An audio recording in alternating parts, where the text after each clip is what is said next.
یہ نہیں کہ چاہیے لیکن جو ہمارا گزارا ہو جائے، آج کل یہ سوچ نہیں ہوتی، بلکہ سوچ یہ ہوتی ہے کہ اور آئے اور آئے اور آئے۔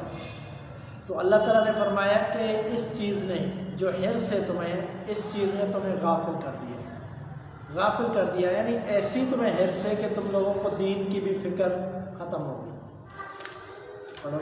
اعوذ باللہ من الشیطان الرجیم، بسم اللہ الرحمن الرحیم۔ بسم اللہ الرحمن الرحیم۔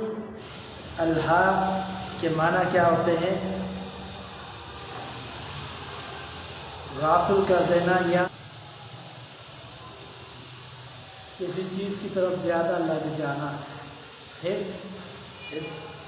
حرص کا مطلب کیا ہوتا ہے؟ حرص یہ ہوتی ہے کہ آپ جو ہے نا حرص کی وجہ سے جو ہے نا اور چاہتے ہو، ہر وقت آپ کے ذہن میں کیا ہوتا ہے؟ اور آئے اور آئے، اس کو بولتے ہیں حرص۔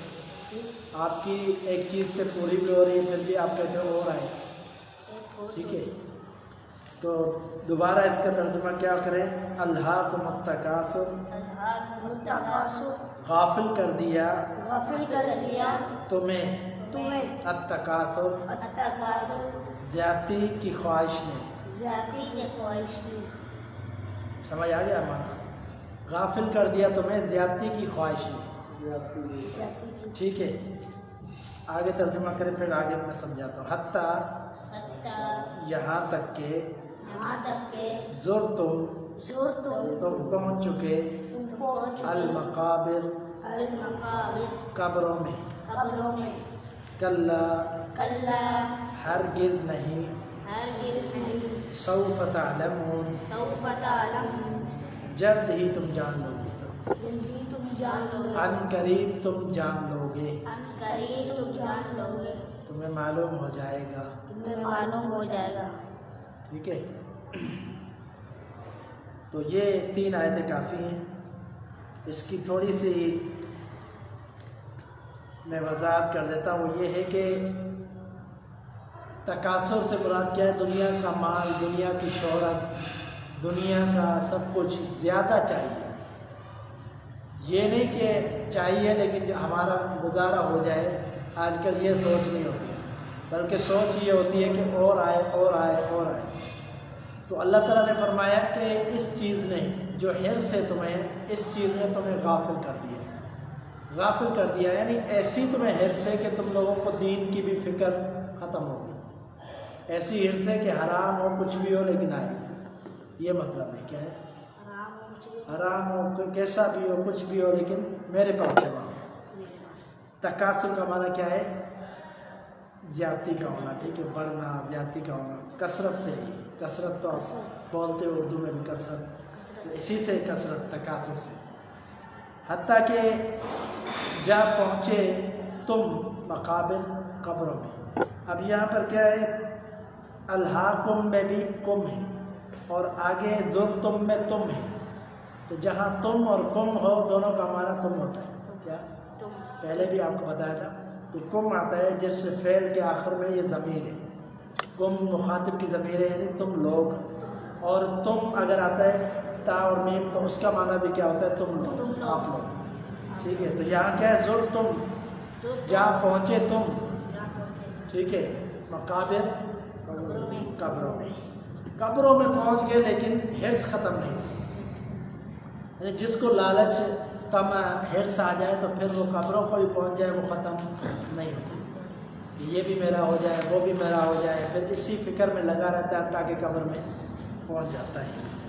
کلا سوف تعلمون، ہرگز نہیں، کیا مطلب ہے اس کا؟ یعنی یہ جو تکاثر کا معنی کثرت، تفاخر کا معنی فخر کرنا، تکبر کرنا، یعنی بندہ چاہتا ہے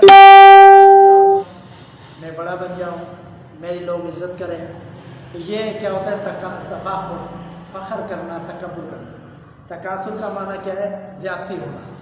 حرص مال میں کیوں ہے؟ تاکہ میں بھی بڑا بندہ بن جاؤں، میں بھی تکبر کروں، میں بھی لوگوں سے بڑھ جاؤں، ٹھیک ہے؟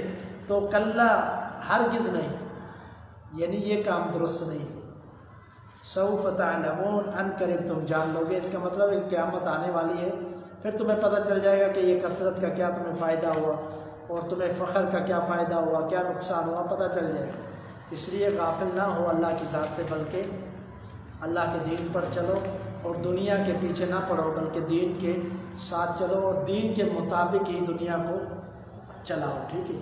ایسا نہیں ہے کہ دنیا حاصل کرنے کے لیے، مال دولت حاصل کرنے کے لیے دین ہی بھول جاؤ، حلال حرام کی تمیز ہی بھول جاؤ، دھوکہ فریب سے مال کمانے لگ جاؤ، اور جو ہے بینک بیلنس بنانے کے لیے جو مرضی آئے دل میں کرتے رہو، ایسا نہیں، ہرگز یہ درست نہیں ہے، ٹھیک ہے؟ یہ 3 آیتیں آج ہم نے ترجمہ پڑھا ہے، یہ ادھر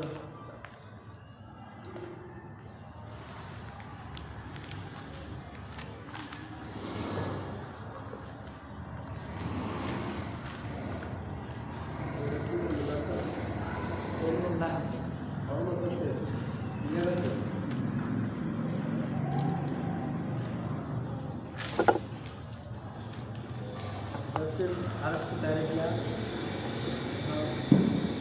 حرف وہ کلمہ جس کے بغیر ملائے معلوم ہو جائے، جس کے معنی کسی بغیر ملائے معلوم ہو جائے، جیسے معلوم ہو جائے گا۔ آپ تو الٹی تعریف کر رہے ہو، کسی دوسرے کلمہ کے ملائے بغیر معلوم ہو جائے، نہیں کیا ہے؟ آپ بتاؤ، کسی دوسرے کلمے کے ملائے بغیر ہو جائے، نہیں نہ ہو جائے، نہ ہو جائے، ٹھیک ہے؟ کسی دوسرے کلمے کے ملائے بغیر معنی معلوم نہ ہو، یہ حرف کی تعریف ہے۔ معلوم نہ ہو، جیسے منفی، من نہیں، من منفی،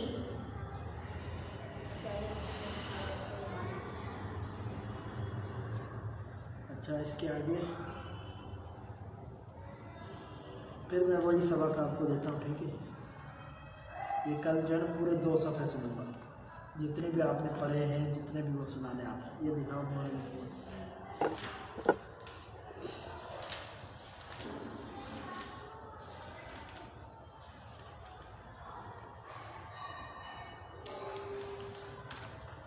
مہر نبوت میں نبوت کا کون سا سال تھا؟ 13واں شروع ہوگا، ٹھیک ہے؟ 12واں سال ہم نے کل پڑھا تھا۔ 12ویں سال میں کیا تھا؟ 27 رجب کو جب نبی صلی اللہ علیہ وسلم کی حیات مبارکہ زندگی آپ کی 51 سال کی تھی، ٹھیک ہے؟ عمر کتنی تھی آپ کی؟ 51 سال کی عمر تھی، تو اس وقت نبی صلی اللہ علیہ وسلم نے معراج کیا تھا۔ مختصر وضاحت ہم نے کل کر دی تھی کہ معراج کیسے ہوا تھا، کیا ہوا تھا، اس میں نماز فرض ہوئی تھی۔ اس کے بعد کیا ہوا؟ چڑھ، عروج کا معنی ہوتا ہے نیچے سے اوپر کی طرف چڑھنا، اس کو کہتے ہیں معراج، ٹھیک ہے؟ اچھا اس کے بعد جو ہے نا، اس میں ایک اور چیز پڑھی تھی کہ موسم حج میں 18 شخص مدینہ سے مکہ آئے تھے، وہ اپنے طور پر حج کرنے آئے تھے، ٹھیک ہے؟ جب حج کرنے آئے تو نبی صلی اللہ علیہ وسلم نے ان کو دعوت پیش کی، تو انہوں نے اسلام قبول کر لیا، 18 لوگ تھے۔ پھر مصعب بن عمیر کو اللہ کے رسول صلی اللہ علیہ وسلم نے مدینہ بھیجا، اور وہ گئے وہاں، اور وہاں جا کر اسلام کی دعوت دی، اور پھر جو ہے اتنی ترقی اسلام کو حاصل ہوئی وہاں پہ مدینہ میں کہ بنو نجار اور بنو اشحل، یہ 2 بڑے معروف قبیلے تھے مدینہ میں، یہ دونوں قبیلے مسلمان ہو گئے، ٹھیک ہے؟ ایک ہی سال کے اندر بہت سے لوگ مسلمان ہو گئے۔ تو 13ویں نبوت میں کیا ہوا تھا؟ 13ویں نبوت میں 2 عورتیں، 73 مرد مدینے سے آئے، کتنے؟ 2 عورتیں اور 73 مرد مدینہ آئے، وہ بھی مدینہ، ٹھیک ہے؟ اور انہوں نے بیعت اسلام کی، مدینہ سے آئے مکہ، نبی صلی اللہ علیہ وسلم کے پاس آئے، اور وہ سارے کے سارے مسلمان ہو گئے، اور حضرت صلی اللہ علیہ وسلم سے عرض کیا کہ مدینہ چلیں 13 نبوت میں، یعنی نبوت کے 13ویں سال میں انہوں نے نبی صلی اللہ علیہ وسلم سے یہ بھی پیشکش کی کہ آپ ہمارے ساتھ، آپ بھی مدینہ چلیں۔ حضرت صلی اللہ علیہ وسلم نے منظور فرمایا کہ مدینہ رہا کریں گے، ٹھیک ہے؟ انہوں نے اقرار کیا کہ اسلام پر پکے رہ کر حضور کی اطاعت اور نصرت کیا کریں گے، یعنی نبی صلی اللہ علیہ وسلم نے ان سے اقرار لیا، تو انہوں نے اقرار بھی کیا کہ اللہ کے رسول ہم نصرت بھی کریں گے، دین کی مدد بھی کریں گے، ٹھیک ہے؟ آپ ہمارے ساتھ مدینہ چلیں، مکہ کو چھوڑ دیں۔ جب مکہ کے دشمنوں نے سنا کہ اسلام مکہ سے باہر پھیل رہا ہے تو انہوں نے ارادہ کر لیا کہ ہاں حضرت صلی اللہ علیہ وسلم کو قتل کر دیں، یعنی نبی صلی اللہ علیہ وسلم کے خلاف سازشیں شروع کر دیں، قتل کی سازشیں، کیونکہ اس وقت اسلام جو ہے نا پھیل رہا تھا مکے میں، تو وہ لوگوں کو مارتے تھے، سزائیں دیتے تھے اور کوشش کرتے تھے کنٹرول کرنے کی۔ لیکن جب انہوں نے دیکھا کہ اب کنٹرول رہا ہی نہیں، اب تو باہر پھیل رہا ہے اسلام، جب باہر پھیلے گا تو مسلمان مضبوط ہوں گے، وہاں کے لوگ ان کے ساتھ مل جائیں گے۔ پھر انہوں نے کہا کہ اس معاملے کو ختم کرنے کے لیے کیا کرنا چاہیے، نبی صلی اللہ علیہ وسلم کو قتل کرنے کی انہوں نے سازشیں کی، ٹھیک ہے۔ ایک رات انہوں نے حضرت صلی اللہ علیہ وسلم کے گھر کو گھیر لیا، حضرت صلی اللہ علیہ وسلم ان کے گھیرے میں سے صاف نکل گئے، ٹھیک ہے۔ یہ ہجرت کی رات تھی، ہجرت۔ آگے ہجرت کا باب شروع ہو رہا ہے کہ ہجرت کیسے ہوئی، کتنے لوگوں نے کی، شروعات میں کیا ہوا، تو یہ انشاءاللہ ہم کل آپ کے سامنے بیان کریں گے۔ اور نبی صلی اللہ علیہ وسلم مکہ سے کیسے نکلے تھے ہجرت کے لیے، کون ساتھ تھے، یہ بھی آپ کو ہم انشاءاللہ کل بتائیں گے، تفصیل سے انشاءاللہ وہ گفتگو ہوگی۔ ابھی قاری صاحب موجود ہیں، قاری صاحب آ جائیں۔